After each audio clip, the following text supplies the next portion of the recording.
AGT Live 24/7. This is AGT Live 24/7. একটা কথা বলে আমি ব্যাক করলাম। অনেক সময় দেখবেন অনেকে গোপনে খেয়ে এসে আবার বসে। সত্যি অভিনব। এবং আরেকজন অঙ্গনিয়ানো চলছে। পুরা ক্যামেরার বিরুদ্ধে ধরা পড়ে গেছে। আমি তো সত্যি অবাক।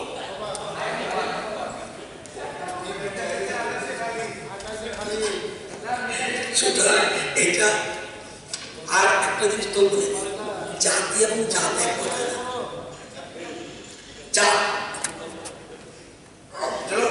কোয়ালিটি শ্রেষ্ঠ, জাতি হলো সম্প্রদায়,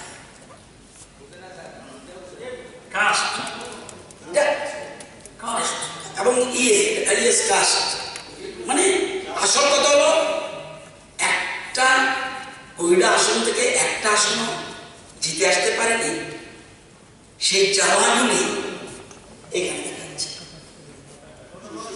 এবং তীব্রমাতার কাছে হেরে ভূত হয়ে গেছে, বিজেপির কাছে হেরে ভূত হয়ে গেছে। তারপর শিক্ষা নেবে না, একটা মহিলা প্রতিনিধি আসে, অথচ দেখেন এদিকে মহিলা প্রতিনিধি নাটক। আমার কিন্তু এত বছর বয়স বিধানসভা, আমি কোনদিন এই ধরনের ঘটনা একটিও ঘটেছে বলে আমি জানি না। আমি তো আনতে পারতাম সবার বিরুদ্ধে প্রিভিলেজ মোশন আনতে পারতাম, কারণ বাইরে গিয়ে কথা বলার রাইট নেই। আমি দেখেন না একটা কথা বলি, প্রিভিলেজ মোশন হাউসের মধ্যে যেটা হবে এটা তুমি গিয়ে বাইরে উস্কানোর সুবিধা নেই, within the vicinity of the house. কি বলে ইংরেজি শেখাচ্ছে গভর্নমেন্ট, আমিও যদি ইংরেজি পারদর্শী অর্জন রাখছি কেন, আমি নাম বুঝলো চিত্তবাবু আছে এখানে, অনিবার্যবাবু আছে, ঈশ্বরবাবু আছে, আর অনেক এক্সপার্ট আছে, বহুত এক্সপার্ট আছে এখানে। তো আমার জিনিসটা আছে এই নাটকের, ওই যে বলছেন এদেরকে ভাবি আলাদা, ঠিক আছে আপনার নিশ্চয় স্মরণে আছে। কি বলবো এখন রেফারেন্স পিরিয়ড, আমি মাননীয় সদস্যদের নিকট থেকে 3টি রেফারেন্স পিরিয়ডের নোটিশ পেয়েছি। সেই নোটিশ, এই নোটিশ করে গুরুত্ব লাভন করে উত্থাপন সম্মান দিয়েছে। প্রধান নোটিশ দিয়েছেন শ্রী শম্ভুলাল চাকমা মহোদয়।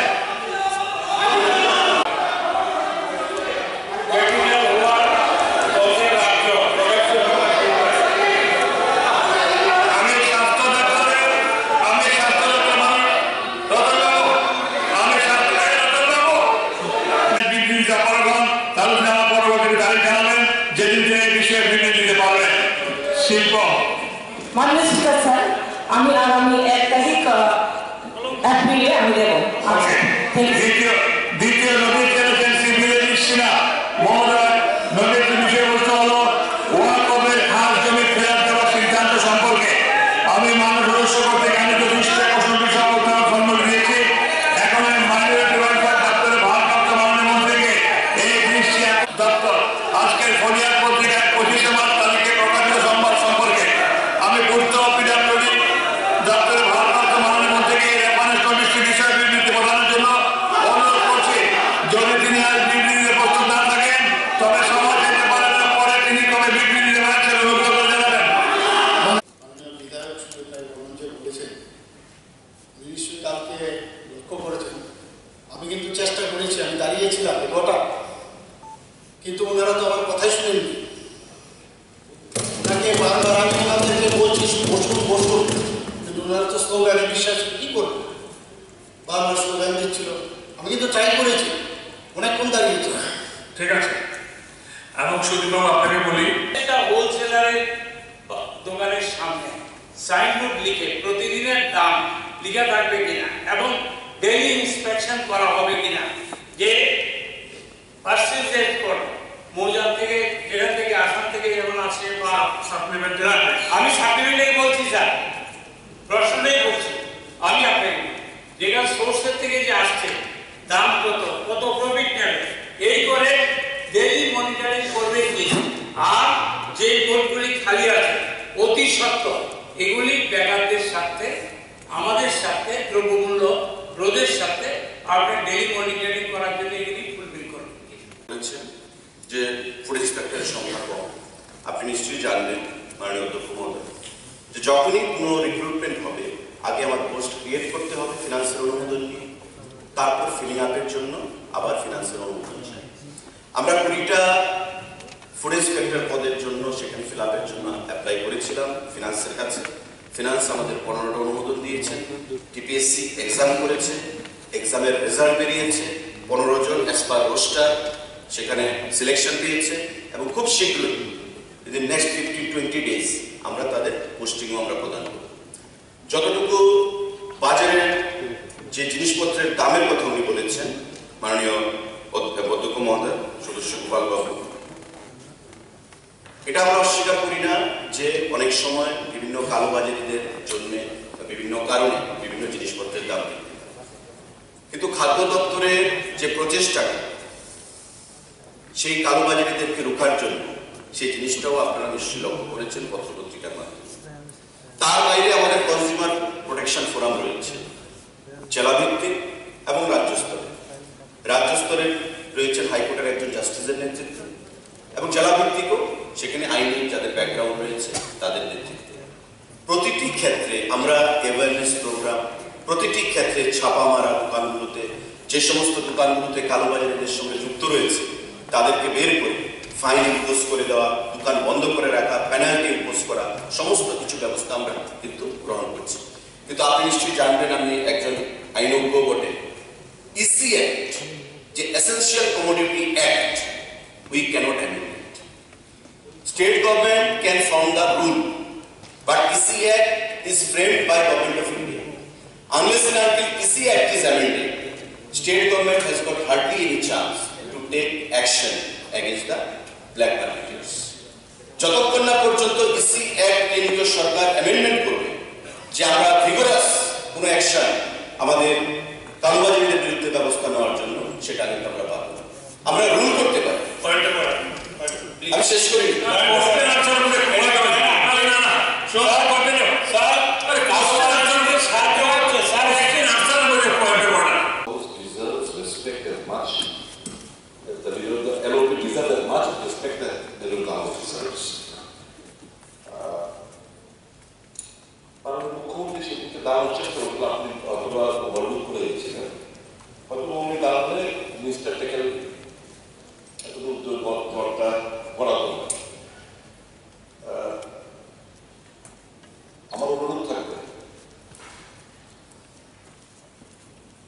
Let us not be that much of revengeful in nature by nature. আলোচনা ক্রমে ওরকম যাওয়ার সময় বলে দিল আমি সাবমিশন করলাম আগে, না হতে পারে আমি দিলাম প্রিভিলেজ আগে, আমার অ্যাকসেপ্ট করলো না, উনি পরে দিলেন ওনার অ্যাকসেপ্ট এখন ওনার বক্তব্য। আমার মনে হয় পুরোপুরি না গিয়ে senior member, leader of the opposition, if he is heckled and harassed in this manner, it doesn't look nice. I mean, if you go to the leader of the House to call the opposition, main opposition branch over here, team over here, and you play a very, very positive role so that it can be settled amicably. A few words either, and Dr. Mojita, I agree. এটা আমাদের কথায় কথা বলে থাকি যে এটা আপনারা যাচ্ছেন, এটা আমাদের লোক ছিল, ওনার সেই মিটিং ছিল। আচ্ছা উই আর অল আন্ডারস্ট্যান্ড, আমার অনুরোধ থাকবে আমাদের মুখ্যমন্ত্রী, you play a positive role and mitigate this matter. But this is আন্ডারস্ট request, let us not slam counter অনুরোধ। ঠিক আছে, হয়েছে আমার অনুরোধ ছাড়া মোশন কি হয় this thing happen now. Thank you. Repeat করবেন না। each of the release complaint. Sir yesterday মানে 25 তারিখ চিঠি দিয়েছে আপনাকে। ইয়েস্টারডে যেদিন বললাম, during this session of the Tribunal Legislative Assembly, after the Honorable Leader of the Opposition, Sri Jitendra Chaudhary, concluded his speech on the budget I remarked, उन्होंने भाषण में चार्ज नहीं दिया था. Subsequently, during the same session, to ensure that the word charge was not misinterpreted, I provided a clarification while Honorable Opposition Member Ashok Chandra Mitra was speaking. I stated, Jitan Babu उन्होंने भाषण में communist charge नहीं था. आपने ये जगह आना बोला, अपना के ये जगह नहीं बोला, कारण आपने ये जगह नहीं. There is no unparliamentary meaning in my statement. However, in an attempt to distort my remarks for political gain and to mislead the public, the CPM party's local mouthpiece, Delegation Kotha, has published misleading and deliberately motivated report in today's edition, that is Puchishta. My words have been deliberately given a communal angle, spreading a hateful provocation in a highly planned manner. I am attaching a copy of the aforesaid newspaper report with its complaint. There is no resemblance between the report and yesterday's relevant assembly proceedings. The published report has not only tarnished the dignity of the Legislative Assembly, but has also caused personal defamation to me and violated my privileges. In this context, under Rule 173 of the Rules and Procedure and Conduct of Business in the Tribunal Assembly, I express my intention to raise a breach of privilege complaint Shadika Bandharoviju against the editor of the newspaper. During the ongoing assembly session, I kindly request you to take the necessary steps as per the assembly rules. Eta our relevant portion of the assembly proceedings and paper ta mein diyece. শুধু 2 মিনিটে বলবো delegation টিপি বোঝাতে অংশের জনগণকে কোন চোখে দেখছে তারপরে বিধানসভাতে প্রমাণ করে দেখালেন পরিষদের মন্ত্রী রতন। এটা স্বাধিকার এই ধরনের কোনো কথা কেন হয়নি। 2, সবচেয়ে বিস্ময়কর বিষয়, সংসদীয় গণতন্ত্রের নিয়মকানুন রক্ষার দায়িত্ব যার হাতে সে অধ্যক্ষ এই বিষয়ে হস্তক্ষেপ করার প্রয়োজন লিখন। এটা হলো বিচক প্রিভিলেজ। প্রশ্ন করেছেন কুইলা জাতীয় অনুপাঠী ধানচাতকের প্রবর্তক এই বিষয়ে নীরব কেন? একটু বিচক প্রিভিলেজ। মাননীয় অধ্যক্ষ উনি তার চেয়ার থেকে বারবার ডিস্টার্ব করেছিলেন আর তাকে অনুসরণ করছিল গোটা ট্রেজারি ব্যালেন্স। তীব্র আমাদের মন্ত্রী বিধায়কের সাথে ঢুক গেলে বিচক প্রিভিলেজ।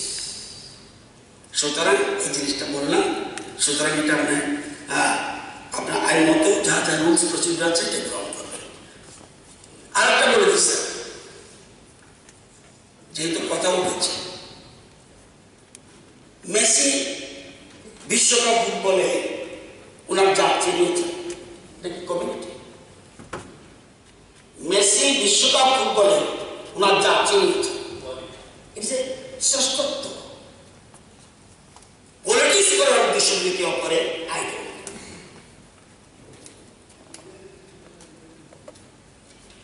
ওকে, এখন আমি পরিষদ বিধানসভার কমিটি অফ প্রিভিলেজেসের কাছে বিধিসম্মতভাবে পরবর্তী পদক্ষেপ নেওয়ার জন্য প্রেরণ করছি।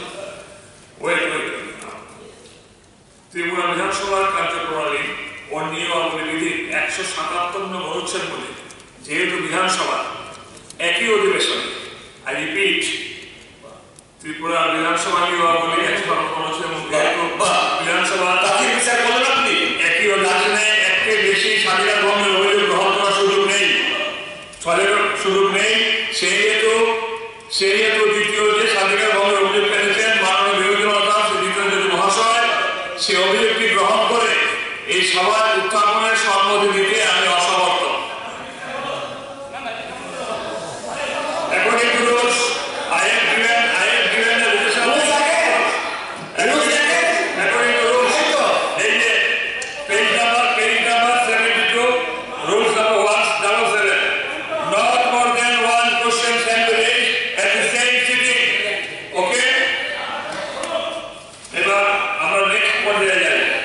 প্রথমে আমি মাননীয় সদস্য কি প্রভাব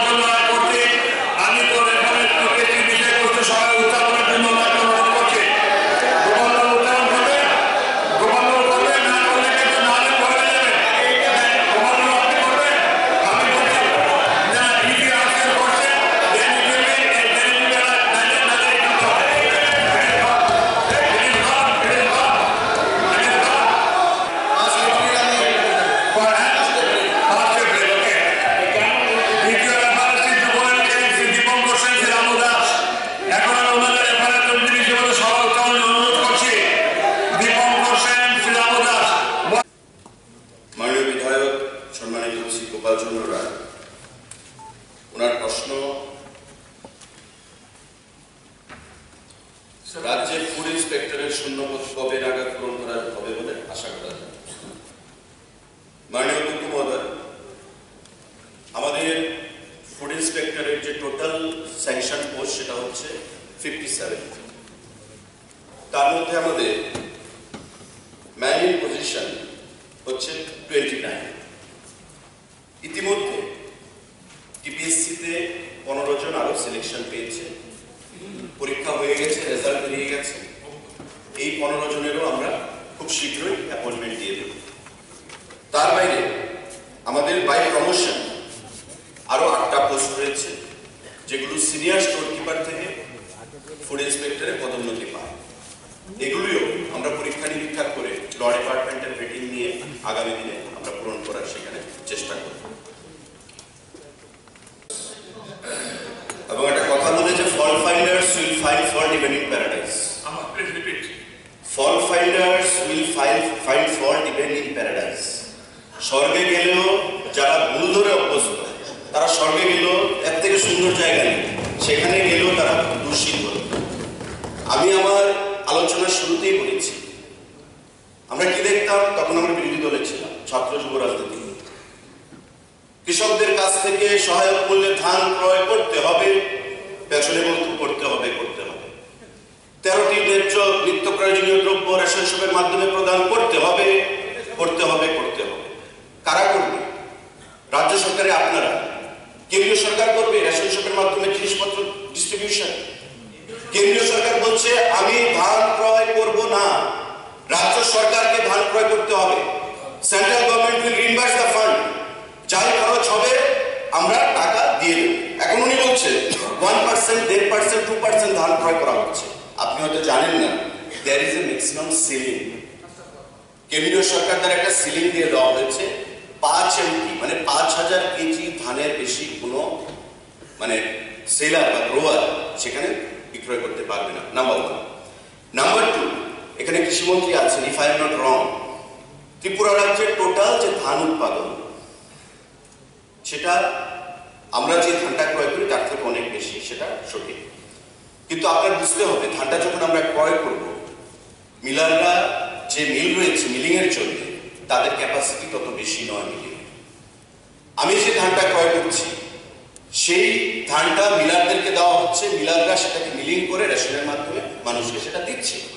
আমি যদি এখন 50% ধান ক্রয় করে নিলাম, মিলাররা সেই ধান মিলিং করতে পারবে না, সেই ধানটা যাবে কোথায়? মিলিংটা কি করে হবে? সেই জিনিসটাও আমাদেরকে বুঝতে হবে। আর যেখানে কেন্দ্রীয় সরকার প্রতি বছর রবি এবং খারিফ দুটো সিজনে এমএসপি বৃদ্ধি করছে, এখন এমএসপি রয়েছে 23 টাকা করে পার কেজি, সেখানে দেখবেন আগামী সিজনে আরো 1 টাকা বা 1.5 টাকা বৃদ্ধি পাবে। প্রতিবার আপনাদের যেটা দাবি, স্বামীনাথনের কথা বলছেন, আপনারা কেন করলেন না? ক্রয় করেননি তো, আমরা সেটা চালু করেছি। এবং আজকে আমি যেটা দায়িত্বহীন ভাষা বলছি, মাননীয় মুখ্যমন্ত্রী আছেন, আমার সঙ্গে কথা হয়েছে, কেন্দ্রীয় খাদ্যমন্ত্রী এসেছিলেন, আমরাও খাদ্যমন্ত্রীর সঙ্গে দেখা করেছি। যতদিন আমাদের সরকার আছে ততদিন ধান ক্রয় আমাদের কন্টিনিউ। AGT Live 20.7। কৃষকদের This is AGT Live 20.7। 445 কোটি টাকা যেটা গ্রামীণ অর্থনীতিকে স্ফীত করেছে, সেটা এই রাজ্যের মানুষের অর্থনীতিকে স্ফীত করেছে, মানুষের ক্রয় ক্ষমতা বেড়েছে, বাজারে টাকাটা যাচ্ছে। তো আমরা তো সেটা জানি। আর আরেকটা বিষয় যেটা রয়েছে, আমি ধান প্রোডাকশন করি, আমি গ্রোয়ার। মাঝখানে আমরা যেটাকে শুদ্ধ বা অনেক বলি ফরিয়ারা দিয়ে ধান ক্রয় করি। এখন গভর্নমেন্ট 23 টাকা ধরুন দিচ্ছে, ফরিয়ারা দিয়ে বলছে আমি আপনাকে 24 টাকা দেবো, 25 টাকা দেবো। আপনাকে ধান নিয়ে সেন্টারে যেতে হবে না, বিপিসিতে যে প্রকিউরমেন্ট সেন্টারে, আমি আপনার বাড়ি থেকে তুলে নিয়ে যাব গাড়ি নিয়ে। যারা গ্রোয়ার তারা ভাবছে যে আমাকে কষ্ট করে যেতে হবে, আমি যাব না, আমার এই বাড়ি থেকে এসে ধান নিয়ে যাচ্ছে ফরিয়ারা, তাতেই আমার লাভ। তো তারা কি করছে? যদি কেউ 1 কুইন্টাল ধান গ্রো করছে মানে উৎপাদন করছে, একটা অংশ সরকারকে দিয়ে দিচ্ছে, আর একটা অংশ তারা ফরিয়াদেরকে দিয়ে দিচ্ছে। দুই সাইড থেকে তারা অর্থ পাচ্ছে। তো স্বাভাবিকভাবে এটা তো আমাদের কৃষকদের পকেটে অর্থ যাচ্ছে। তবে আমি বলবো যে পজিটিভ দৃষ্টিভঙ্গি নিয়ে ভাববেন। দায়িত্বহীন ভাষায় আমি সেটা বলেছি, আমাদের সরকার যতদিন আছে আমাদের ধান ক্রয় কন্টিনিউ থাকবে, যেটা আপনারা বিগত দিনে চাননি রাজ্যের কৃষকদের পকেটে ভারী হোক, কৃষকদের অর্থনীতি স্ফীত হোক। আমাদের সরকার সেটা চেয়েছে, তাই সরকার গঠিত হওয়ার পর থেকে আমাদের ধান প্রকিউরমেন্ট চলছে এবং আগামী দিনেও চলবে। মাননীয় সদস্য নয়ন সরকারের যে প্রশ্ন, রাজ্যের গ্রাহকদের নতুন করে ডিজিটাল রেশন কার্ড দেওয়ার উদ্যোগ গ্রহণ করা হয়েছে কি এবং হয়ে থাকলে কবে নাগাদ নতুন করে ডিজিটাল রেশন কার্ড দেওয়া হবে বলে আশা করা যায়। কালকে ওই বিষয়ে আলোচনা হয়েছে। আমরা ডিজিটাল রেশন কার্ড দেওয়ার কোনো এখন পর্যন্ত সিদ্ধান্ত গ্রহণ করিনি, তবে পুরনো যে রেশন কার্ডগুলো সেগুলোর বদলে আমরা পিডিসি কার্ড দেওয়ার প্রক্রিয়া আমরা শুরু করেছি। সাপ্লিমেন্টারি মাননীয় বিধায়ক দীপঙ্কর সেন মহোদয় যে প্রশ্ন এনেছেন, ইহা কি সত্যি যে রাজ্যের কৃষি দপ্তর কৃষকদের কাছ থেকে কেন্দ্রীয় হারে ধান ক্রয় করার জন্য সিদ্ধান্ত গ্রহণ করতে যাচ্ছে এবং সত্য হলে কবে নাগাদ কৃষকরা এই কেন্দ্রীয় হারে ধান বিক্রির সুযোগ পাবে বলে আশা করা যায়? মাননীয় সদস্য নিশ্চয়ই জানবেন যে আমাদের 2018 সালের নির্বাচনের আগে ভিশন ডকুমেন্টের প্রতিশ্রুতি ছিল যে সরকার যেদিন থেকে প্রতিষ্ঠিত হবে সেই সিজন থেকে কেন্দ্রীয় হারে আমাদের এফসিআই এর মাধ্যমে আমরা ধান ক্রয় করব এবং 18 সালে নির্বাচিত হওয়ার পর এখন পর্যন্ত প্রতি বছর দুবার খারিফ এবং রবি সিজনে আমরা এমএসপি রেটে সেখানে ধান ক্রয় করছি। গত সিজনে আমাদের যে সিজন সম্পন্ন হলো রবি সিজন, সেই সিজনেও আমরা প্রায় 17,000 মেট্রিক টন ধান সারা রাজ্য থেকে কৃষক থেকে আমরা ক্রয় করেছি। এখন পর্যন্ত আমাদের কাছে যা তথ্য আছে 1,17,000 মেট্রিক টন ধান আমরা ত্রিপুরা রাজ্যের কৃষকদের কাছ থেকে ক্রয় করেছি। 445 কোটি টাকা এই ধান ক্রয়ের মাধ্যমে এমএসপির মাধ্যমে গেছে এবং ত্রিপুরা রাজ্যে আমাদের একটা বিশাল অংশের কৃষক উপকৃত হয়েছে এই ধান ক্রয়ের মাধ্যমে। এবং আমরা আশ্বস্ত করতে চাইছি যে কৃষি দপ্তরের মন্ত্রী এখানে আছে, খাদ্য দপ্তর এই ধান ক্রয় করে থাকে কৃষি দপ্তরের সক্রিয় সহযোগিতার মাধ্যমে এবং সারা রাজ্যে প্রতিটি কৃষি মহকুমা, কৃষি আধিকারিক, ডেপুটি ডিরেক্টর, ডাইরেক্টরেট লেভেলে এবং আমাদের খাদ্য দপ্তরের যৌথ প্রচেষ্টায় এই ধান ক্রয় আমরা চালু রাখবো। আগামী দিনে যতদিন আমাদের সরকার থাকবে আমাদের ধান ক্রয় প্রক্রিয়া চালু থাকবে। কিন্তু আমি আপনাকে বলতে চাইছি যে এই ধান ক্রয় নিয়ে এই সেশনে আমাদের এই হাউসে মাননীয় বিধায়ক দলনেতা ডে উনি বছরখানেক আগে বলেছিলেন যে আমরা তো চেষ্টা করেছি কেন্দ্রীয় সরকার ধান ক্রয় করে, কেন্দ্রীয় সরকারের দিকে বরাবর আঙুল তুলে দেওয়া, কিন্তু আমরা কাগজপত্র দিয়ে দেখিয়ে দিয়েছি। প্রাক্তন মুখ্যমন্ত্রী যখন ছিলেন মানিক সরকার, রামবিলাস পাসওয়ান খাদ্যমন্ত্রী ছিলেন, সিদ্ধান্ত হয়েছিল ডিসিপি মোডে কেন্দ্রীয় সরকার ধান ক্রয় করবে না, রাজ্য সরকারকে করতে হবে, কেন্দ্রীয় সরকার রিইনভার্সমেন্ট করবে, যে পদ্ধতিতে আমরা করছি। কিন্তু তারা সেটা করেনি, কিন্তু বরং বলেছে বারবার যে কেন্দ্রীয় সরকার করছে না, কেন্দ্রীয় সরকার করছে না। কিন্তু আমরা সেটা প্রমাণ করেছি যে আমরা যেটা বলেছি যে কৃষকদের কাছ থেকে ধান ক্রয় করব, আমরা সেটা করেছি এবং আগামী দিনেও আমাদের সেই প্রক্রিয়া জারি থাকবে। অনেকবার কাগজ জমা নেওয়া হয়েছে এবং আঙ্গুলের ছাপও নেওয়া হয়েছে, কিন্তু আমরা বুঝতে পারছি না যে কবে নাগাদ হবে। যে মন্ত্রী যদি এই ব্যাপারে যদি হাউসকে বলে যে এতদিনের মধ্যে হবে তাহলে হবে।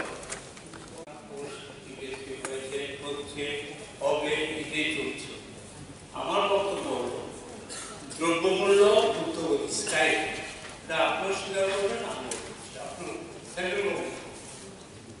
এখন আমি যেটা বলতে চাই যে ফুড ডিপার্টমেন্টের যদি মনিটরিং না থাকে তাইলে মজুদদার এবং যে ব্যবসায়ীরা যারা বলছে না তারা আজকে একটা জিনিসের দাম ধরুন না সুগার বা সরষের তেল আজকে কত দাঁড়িয়েছে 178 ইঞ্জিন না, আর যেটা একটা যেটা শীর্ষের থেকে 145 to 165।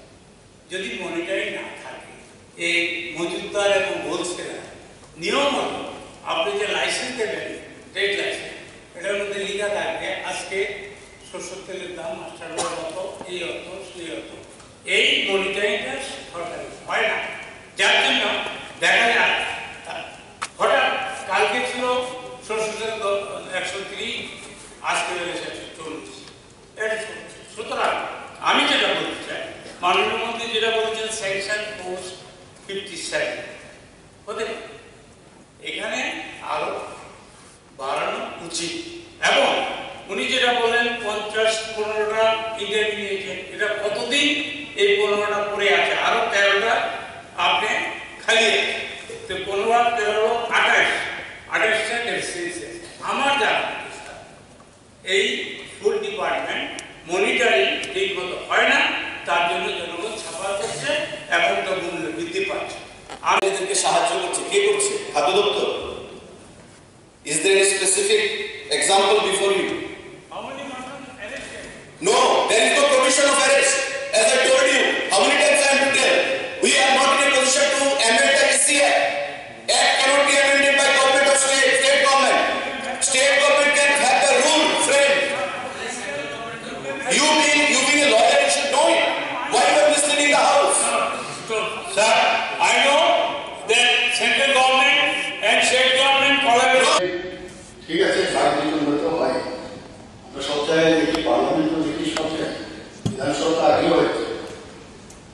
আমার মনে হয় আপনার মাধ্যমে এবং এখানে যারা উপস্থিত আছেন সবাইকে আমি জানাতে চাই এবং আপিল করতে চাই, যারা বিরোধী দলের যারা এখান থেকে বেরিয়ে গেছে, গণতন্ত্রতে ঠিক আছে, রাইট আছে হয়তো, কিন্তু ফিরে আসে। কিন্তু এখন যে শুনলাম খবর আছে, ওনারা নাকি পুরো যে বিধানসভার অধিবেশন বাকি যে দিনগুলো আছে ওনারা নাকি অ্যাবসেন্ট থাকবে।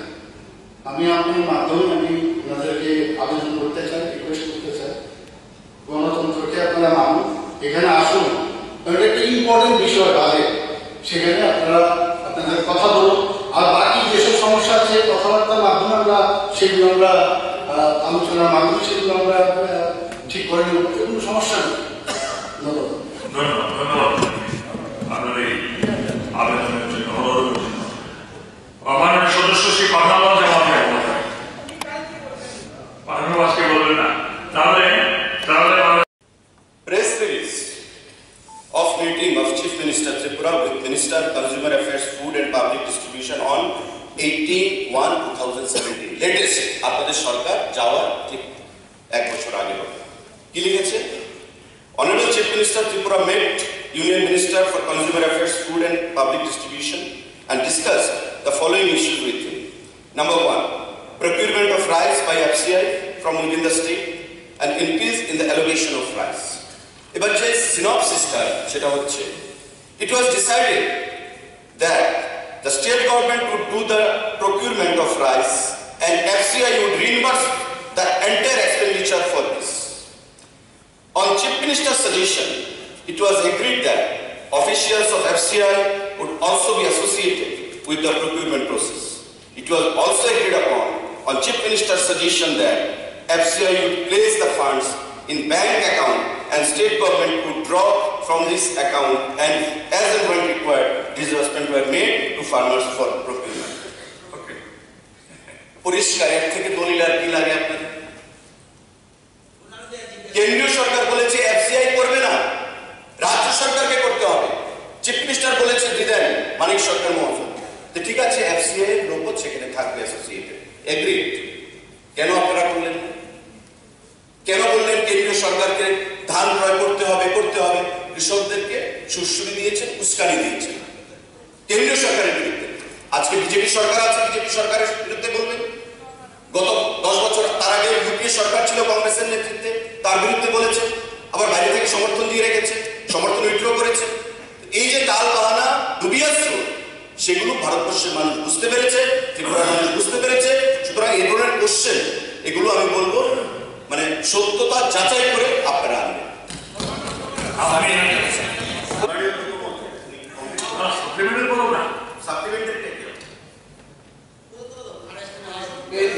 আমি এটাই বলছি না, কারণ আমি বললাম যে কৃষকের উৎপাদন তুলে নেমে সেখানে বলছি।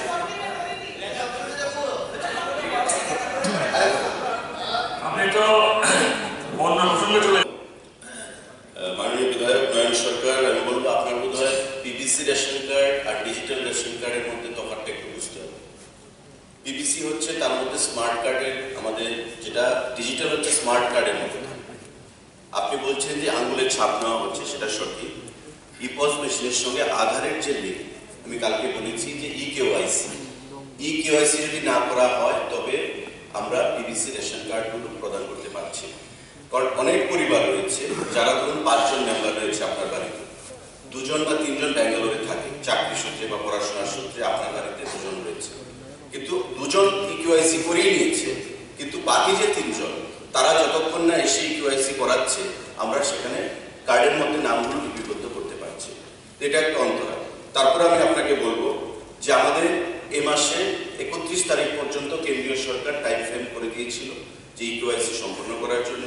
অ্যাজ অফ নাও আমাদের কাছে যা তথ্য আছে, টোটাল আমাদের 37,33,000 রেশনিং পপুলেশন ত্রিপুরা রাজ্যে, তার মধ্যে 26,89,000 অলরেডি ইকিউআইসি করিয়ে নিয়েছে, অর্থাৎ 72.2% হচ্ছে অ্যাচিভমেন্ট।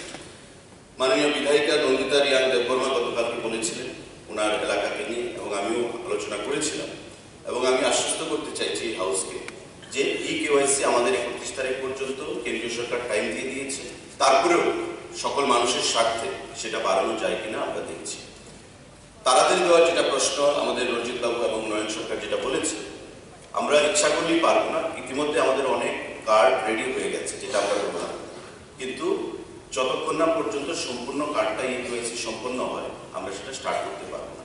পাইলট প্রজেক্ট হিসাবে মাননীয় মুখ্যমন্ত্রী ছিলেন গত দুর্গা উৎসবের সময়, আমরা সিম্বলিক কিছু কার্ড বিলি করেছিলাম, পিভিসি কার্ড, এবং আগরতলা শহরকে আমরা এমসির মধ্যে আমরা সেটা ধার্য মাত্রা রেখেছি, এবং প্রায় 1.5 লক্ষের কাছে কার্ড আমাদের রেডি রয়েছে। আমরা 1 মাসের মধ্যে এই কার্ডগুলো বিলির যে প্রক্রিয়া রেশন শপের ডিলারদের মাধ্যমে সেটা আমরা শুরু করব।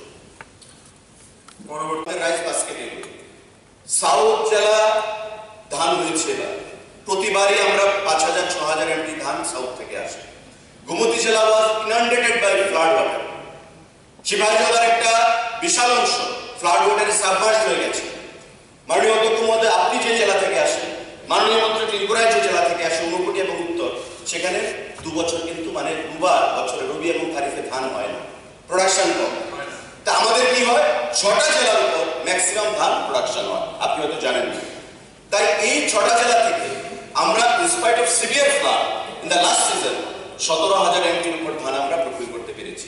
তার আগে রবিতে খারিফে আমরা 16,000 এমটি ধান ক্রয় করেছি, 2 বছর মিলিয়ে 32,000 এমটি। কেন্দ্রীয় সরকার সেলিং দিয়েছে 5 এমটি একজন কৃষক। আমি এন ইন্ডিভিজুয়াল ফার্মার, আমি ম্যাক্সিমাম 5,000 এমটি ধান আমি বিক্রি করতে পারবো। আমরা তো চাই পুরোটাই নিতে। আমরা প্রতিবার মাননীয় কৃষিমন্ত্রীকে নিয়ে, মুখ্যমন্ত্রী, আমরা ভিডিও কনফারেন্স করি এসএদের সঙ্গে, বিডিওদের সঙ্গে, এসডিএমদের সঙ্গে, অফিসারদের সঙ্গে, যে ম্যাক্সিমাম ধান 1 কেজি ধানও যেন বাড়িতে পড়ে না থাকে, কিন্তু আমরা ফোর্স করতে পারবো না কোনো কৃষককে। এবং প্রতি বছরই আমি যেটা বলেছি, কৃষক কিছু ধান সরকারের কাছে বিক্রি করছে, কিছু ধান ফরিয়াদের কাছে বিক্রি করছে। ফরিয়ারাও এই রাজ্যেরই বাসিন্দা, ধান চালের যারা ব্যবসা করে। আমি যে বিধানসভা কেন্দ্র থেকে প্রতিনিধিত্ব করছি মজলিশপুর, রানীর বাজারে, আপনি দেখবেন আপনাদের আমলে এই যে খলাগুলো রয়েছে যেখানে ধান সেদ্ধ করে রাখা হয়, আজকে সেগুলো শূন্য অবস্থায় পড়ে রয়েছে। যারা ধান চালের ব্যাপারীরা রয়েছে তারা সম্পূর্ণভাবে উৎসাহ হারিয়ে ফেলেছে। আজকে আপনাদের সরকারের সময় রাজ্যের প্রত্যন্ত অঞ্চলগুলোতে ধানগুলো, মাঠগুলো খালি করে থাকে, কৃষকরা উৎসাহ হারিয়ে ফেলেছিল যে সরকার আমাদের থেকে ধান ক্রয় করে না।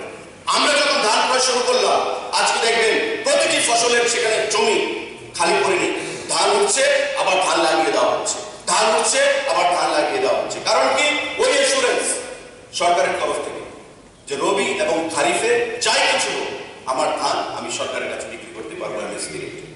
এবং এটা আগামী দিনে আমরা জারি রাখবো যতদিন আমাদের সরকার থাকে। 1% ধান ক্রয় করতে পেরেছে সরকার, এবং 0.87% কৃষকদের কাছ থেকে এই ধান ক্রয় করেছে। 19 কোটি, আমি তথ্য দিচ্ছি, 19 কোটি উৎপাদনের 2.29% ধান ক্রয় করতে পেরেছে। 18 টাকা 68 পয়সা রেট সেখানের মধ্যে ছিল। 2020-21 সালে 12,541 জন কৃষক ধান বিক্রি করেছে, পরিমাণ ছিল 19,817 মেট্রিক টন, অর্থাৎ উৎপাদনের 1.47%। তেমনি 21-22 সালে 44,000 বেড়েছে, 44,228 মেট্রিক টন ধান ক্রয় করেছে 19 টাকা 40 পয়সা দরে তখন, উৎপাদনের 1.5% ধান সেখানে মধ্যে ক্রয় করেছে। এখন যেটা দেখার বিষয় যে 2023 সাল যা ক্রয় করেছে 23,778.286 মেট্রিক টন ধান তখন ক্রয় করেছে। কৃষকের 2% উৎপাদনের 2% হতে পারে, এটা আমার কাছে সরাসরি সেখানে মধ্যে নেই। কিন্তু 24-25-এ এসে দেখেন আপনি ধান ক্রয় 17,364.867 মেট্রিক টন ধান ক্রয় করা হয়েছে, যদিও একটা ফসল দুটো কমে গেল। এবছর ধান উৎপাদন ভালো হয়েছে সব জায়গাতে এবং উৎপাদনে এটা 1.20% সেখানে হতে পারে। আমি সরাসরি ক্যালকুলেশনটা সেভাবে করি। আমার বক্তব্য হচ্ছে যে কৃষকদের এই ধান ক্রয়টাকে উৎসাহিত করা দরকার, তাহলে পরে শতাংশটা যেমন বৃদ্ধি করতে পারবো, তাহলে বেশি সংখ্যক কৃষক ধান বিক্রি করবে। স্বামীনাথন কমিশনের যে রিপোর্ট 28 টাকা 50 পয়সা ধরে ধান ক্রয় করলে সহায়ক মূল্য ধরে এটা 28 টাকা 50 পয়সা স্বামীনাথন কমিশনের রিপোর্ট এসেছে। এই প্লিজ 1 মিনিট, এই 28 টাকা 50 পয়সা ধরে এই ধানটা যদি ক্রয় করে তাহলে আমাদের কৃষকরা ধান বিক্রি করতে উৎসাহিত হবে। কেন আমি 1% কৃষক 2%, বড় জোর 2%, অথবা আমি ধরে নিলাম যে বেশি বিক্রি হলে 2.5% কৃষক কেন তাহলে ধান বিক্রি করবে? উৎপাদিত ফসলের মাত্র 2% কেন ধান সেখানে মধ্যে আসবে? তাহলে কৃষকদের উৎপাদনটাকে উৎসাহিত করতে হবে, আবার ওইদিকে এই কাজটাও সেখানে মধ্যে করতে হবে। সেই জন্য এটা আমি বলছি যে 28 টাকা 50 পয়সা এই দরটা যদি ঠিক করে দিই তাহলে ব্যাপক কৃষক তার ধান বিক্রি করতে পারবে। তেমনি কৃষকদের উৎপাদন আমি এখানে একটা ভিজিট প্রোগ্রামে গিয়েছিলাম। ওকে সেখানে 1 মিনিট সামনে আপনি কোথায় গিয়েছিলেন সেটা সামনে আমি কৃষির উৎপাদন